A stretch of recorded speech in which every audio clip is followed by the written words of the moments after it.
Force and was stationed at Seymour Johnson Air Force Base in Goldsboro, North Carolina.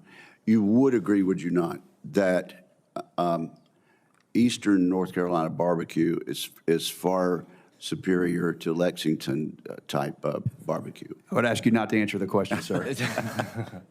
So as someone from Western North Carolina, Senator, my heart bleeds the thick ketchup-based barbecue that I grew up with, but I can concede that Lexington barbecue is exceptional.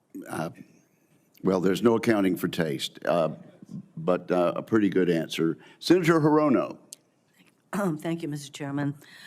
I did want to take a moment to extend my condolences to all those affected by the tragic accident last night near Reagan National Airport and the brave Army soldiers on board the helicopter. Mr. Driscoll, I asked the following two initial questions of all nominees to come before any of the committees on which I sit to ensure the fitness of the nominees.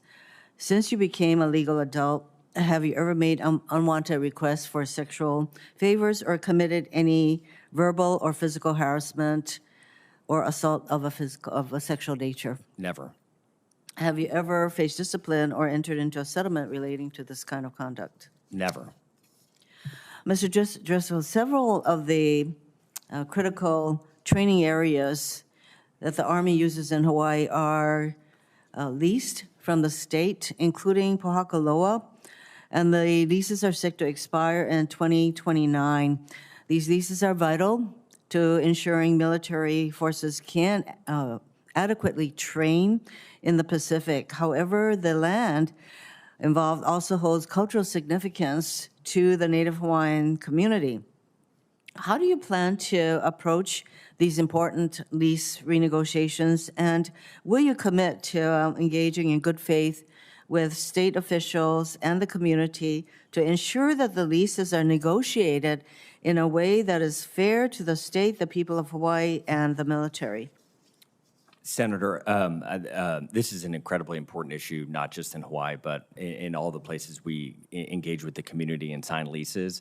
I would absolutely commit to wanting to work with your office and then to engage with community members to ensure the Army is being its best neighbor that it can be. Earlier in the hearing, I was referencing with your colleague that Senator Warren and I were chatting about this, both kind of abroad, how the Army exists in its footprint, but then specifically domestically, how the Army and its soldiers and the civilians that work on the bases engage with the community and the youth in that community is directly correlated to who gets a taste of what the Army has to offer and who gets to see what a life in the Army can do for them. And so I think it is both the right thing to do and the selfish thing to do to be the best community members we can be. I want to particularly emphasize how important these negotiations are and how they are conducted, because the military of late has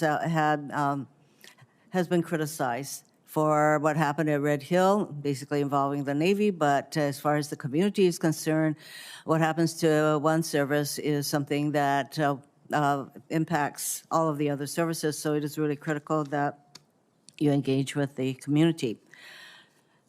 So going to modernizing DoD infrastructure is one of my top priorities, and the Army has a deep backlog of maintenance and modernization for its facilities. And sadly, for example, in Hawaii, 50% of Army facilities are classified as failing or failed, and the cost to repair or replace them is over $5 billion. This is just involving Hawaii. So we need to have a functioning infrastructure critical to military readiness. How are you planning to address the Army's infrastructure issue in Hawaii and in the greater Indo-Pacific? Senator, I've had many friends stationed in Hawaii, and though the experience has been good, I think that they might echo that some of the maintenance issues exist. We owe a duty to our soldiers and their families.